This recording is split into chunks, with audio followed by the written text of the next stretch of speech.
Hello दोस्तों, स्वागत है आपका हमारे हिंदी चैनल द प्रोफेसर में। और आज की इस वीडियो में मैं आपको सिखाने वाला हूँ कि कैसे आप पुरानी बड़ी वाली फ़ोटोकॉपी की मशीन से निकाले गए ख़राब मोटर्स को वापस से चालू कर सकते हैं और उनको और भी बेहतर बना सकते हैं। आप देख सकते हैं इसके ऊपर पीछे जो लेबल लगा है उसमें लिखा था 24 वोल्ट और आरपीएम करीब करीब 2100 आरपीएम। पर इस वीडियो में मैं आपको इसी मोटर को दूसरे कंट्रोलर से चला के दिखाऊंगा और इसका आरपीएम बढ़ा कर दूंगा करीब करीब 23,000 आरपीएम। जी हाँ दोस्तों, 23,000 जो कि बहुत ही ज़्यादा आरपीएम होता है, उस पर मैं इस मोटर को चलाऊंगा। तो सबसे पहले तो इसकी पीसीबी बोर्ड ख़राब हो गई, क्योंकि ये जो फ़ोटोकॉपी की मशीन है ये करीब करीब 15-15 साल पुरानी मशीन होती हैं, जो कि रोज़ाना चलती हैं। कोई ना कोई फ़ोटोकॉपी कराता है, कमर्शियल उसमें यूज़ होती हैं। तो सर्किट बोर्ड ख़राब हो गया है, पर मोटर की वाइंडिंग और मैग्नेट्स एंड बियरिंग जो ये सब होती हैं वो सब चालू हैं। तो उसके लिए हम ये मोटर फेंक तो नहीं सकते और ये बहुत ही बड़ी बेवकूफ़ी होगी। तो बेहतर है कि हम इसको किसी भी तरीके से हासिल करें और इसको वापस से सही करके चालू करके और बेहतर बना के अपने काम में लाएं। तो कुछ मोटर्स में दोस्तों पीछे की तरफ जो लेबल होता है उसको हटाएंगे, स्क्रूज होते हैं जिसको खोल के खोला जा सकता है। मगर कुछ में ऐसा नहीं भी होता है, तो आपको शाफ्ट को हथौड़े से ठोकने के बाद खोलना पड़ेगा। यहाँ पे आप देख सकते हैं, जब मैंने खोला है तो एक साइड पे पूरा रोल मैग्नेट है, जो कि पुराने ज़माने वाला फेराइट कोर मैग्नेट यूज़ किया गया है। देख सकते हैं अभी भी अच्छा चिपका रहा है ये लोहे को। आप आज के ज़माने में तो आजकल दोस्तों नियोडिमियम मैग्नेट्स आ गए हैं, तो उन्हीं का ज़्यादातर इस्तेमाल हो रहा है। और ये जो मोटर था, बीएलडीसी मोटर जो है, ये नाइडेक कंपनी का है, ठीक है। और ये जो आर्मेचर है इसका, इस आर्मेचर को हमारा मकसद है जो पुराना पीसीबी ख़राब सर्किट बोर्ड है उससे अलग करना। देख सकते हैं जितनी भी चीज़ों में टाँके लगे हुए थे वेल्डिंग के और सोल्डरिंग के, वो मैंने काट दिए हैं। अभी भी हमारा पीसीबी बोर्ड जो है वो आर्मेचर से सोल्डर किया हुआ है। उसको अलग करने के लिए हमें सोल्डर की ज़रूरत पड़ेगी, सोल्डर वायर और सोल्डरिंग आयरन की, जिससे हीट कर करके उसको निकालेंगे। दोस्तों इतना पुराना होने के बाद भी मोटर में जो बेयरिंग्स हैं वो इतनी ज़्यादा अच्छी क्वालिटी की हैं कि उनमें कोई भी ख़राबी आई नहीं है, एकदम स्मूथ चल रही हैं कि जैसे अभी एकदम बन के आई हों। और जो रेजिस्टर हैं जो आप इसके पीसीबी बोर्ड पे देख पा रहे हैं, और जो साथ में डायोड लगे हैं 4 वार डायोड्स, वो सब ख़राब नहीं होते जल्दी, वो सब चालू हैं।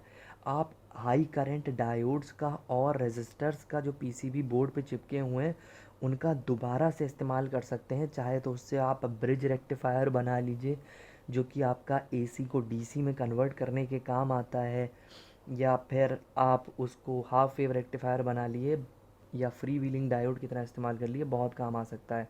तो ये आर्मेचर अलग हो चुका है और ये 3 तार हैं, जिन 3 तारों पे हमें एक्सटेंशन वायर यानी उन पॉइंट्स को लंबा करना है दूसरे तारों से। तो यहाँ पे ये जो 3 तार हैं, 2 पड़े हुए हैं और जो मेरे हाथ में जिसको मैं अभी स्ट्रिपिंग कर रहा हूँ, जिसको छील रहा हूँ, जिसके तारों को, इनका मैं इस्तेमाल करूँगा। और दोस्तों ज़्यादा मोटा तार इस्तेमाल करने की ज़रूरत नहीं है और ना ही ज़्यादा पतला। ये मोटर करीब करीब 5 से 6 एम्पियर लेता है, तो उतनी ही एम्पियर का तार आप इस्तेमाल करें तो बेहतर है। और वेल्डिंग जो आपकी सोल्डरिंग होगी वो इतनी अच्छे से करिएगा, क्योंकि आपका तार किसी भी तरीके से जो मोटर है उसकी बॉडी पर जुड़ा नहीं होगा। केवल जो शोल्डर जॉइंट्स होंगे उन्हीं के थ्रू बिजली भी पहुंच रही होगी उन्हीं के द्वारा, और उन्हीं के द्वारा ये तार अंदर के कॉइल्स से अटके भी होंगे। अगर ढीला कनेक्शन हुआ तो आपको पूरा मोटर जो आपने तार जोड़ने के बाद वापस असेंबल करके टाइट किया वो पूरा फिर से खोलना पड़ेगा और सब जहाँ वापस करना पड़ेगा, तो कोई मतलब नहीं है उस चीज़ का। दोस्तों अभी मैं जो है जो सोल्डर यूज़ कर रहा हूँ वो एलुमिनियम वाला सोल्डर नहीं है, कॉपर वाला सोल्डर है, वायर भी कॉपर है। और जो फ्लक्स है वो एलुमिनियम का भी आता है, वो बहुत बढ़िया है, मुझे लेना है। और ये जो सोल्डरिंग आयरन है, ये सेरॉन का सोल्डरिंग आयरन है, ये बहुत अच्छा काम कर जाता है।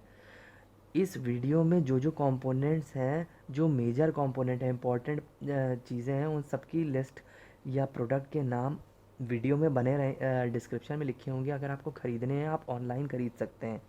आप देख सकते हैं किस बेहतराई से मैंने तीनों तारों को जो है इन जो 3 तार आर्मेचर के निकले उसमें जोड़ दिया है। अब बारी आ जाती है कि जो 3 नए टाँके लगाए हैं सोल्डरिंग आयरन से, वो आपस में काम करते समय या चेक करते समय कभी एक दूसरे से टच होके शॉर्ट ना हो जाएँ।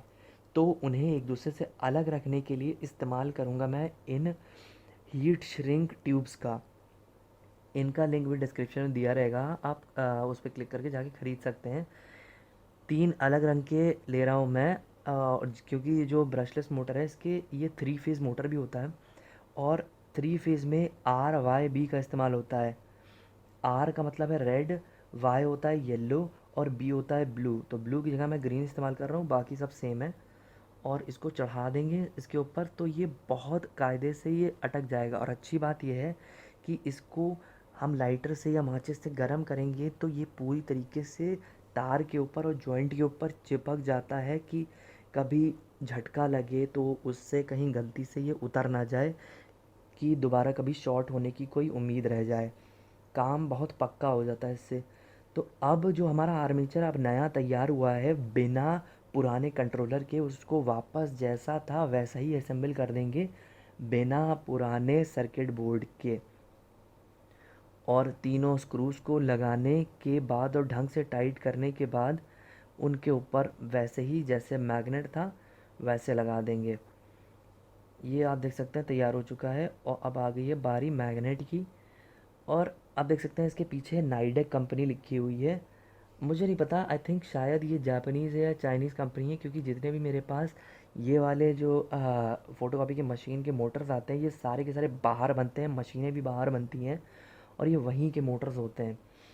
और जो कबाड़ वाले होते हैं ना, वो इन मोटर्स को काट कर तौल में फेंक देते हैं। सोचिए इतने कीमती मोटर्स को काट कर तौल में फेंकना, मतलब हमारे सामने दूसरा आदमी भी ये करेगा ना तो हम इस मोटर का दुगना दाम देकर ले लेंगे मोटर, क्योंकि इनकी वैल्यू कहीं ज़्यादा होती है। अब आप देख रहे हैं यहाँ पर मल्टीमीटर शो कर रहा है करीब 31 वोल्ट की डीसी सप्लाई। ये डीसी सप्लाई से मैं इस मोटर का कंट्रोलर चालू करूँगा और ये 3 तार जो कंट्रोलर से निकल के आ रहे हैं तीनों नीले रंग के हैं, उसमें जो BLDC मोटर जो अभी जोड़े जिसके 3 तार, उसके तारों को इस कंट्रोलर में जोड़ देंगे। और 2 तार होंगे कंट्रोलर में और जो कि सप्लाई डीसी सप्लाई के लिए होंगे, लाल वाला प्लस है और काला वाला माइनस है, उसमें जोड़ देंगे और हमारा कंट्रोलर और मोटर चालू। अब देख सकते हैं बढ़िया तरीके से हमारा मोटर नाच रहा है। थोड़ा ढीला हो गया है दोस्तों, ऐसे चलाने पे इसमें रफ्तार काफ़ी ज़्यादा मिलेगी, क्योंकि पहले ज़माने में हमारा मोटर BLDC मोटर बिना हॉल सेंसर के नहीं चल पाता था। ये टेक्नोलॉजी इन्वेंट नहीं हुई नहीं थी उस टाइम पर कि बिना हॉल सेंसर के मोटर चल पाए। और हॉल सेंसर किसी भी मोटर में सबसे पहले ख़राब होने वाली चीज़ है। हॉल सेंसर दोस्तों वो चीज़ होते हैं जो मैग्नेटिक फील्ड को पता करते हैं कि किस तरफ कौन सी है और उसको सिग्नल करते हैं सर्किट के तरफ, और उसी सर्किट को और उस सर्किट सिग्नल को समझ के सर्किट पोल्स पे एक्टिवेशन और डीएक्टिवेशन, यानी पोल पे कौन से पोल पे प्लस माइनस भेजना है, कौन से पोल पे माइनस और प्लस भेजना है, ये काम करता है। लेकिन ये वाले जो नए वाले कंट्रोलर्स हैं इनमें आपको हॉल सेंसर की ज़रूरत नहीं पड़ेगी, ये बैक EMF पे काम करते हैं। मोटर जब ये जो इनके अंदर मैग्नेट्स होते हैं ना, तो ये बिजली भी जनरेट कर सकते हैं मोटर्स। तो ये जो हल्की सी बिजली ये जनरेट करते हैं वो बिजली का सिग्नल को ये लेते हैं और उससे जज करते हैं कि कौन सा मैग्नेट किस तरफ पे, और तब पता चलता है। और उसी तरीके से ये आसानी से मोटर चलता है बिना हॉल सेंसर के, और ये कहीं ज़्यादा समय तक चलाए जा सकते हैं। अभी ये जो आप देख रहे हैं मैं इसकी RPM मेजरमेंट कर रहा हूँ कि कितनी रफ्तार पे ये मोटर चल रहा है। और ये जो मीटर है इसको टैकोमीटर कहते हैं। क्या कहते हैं? टैकोमीटर।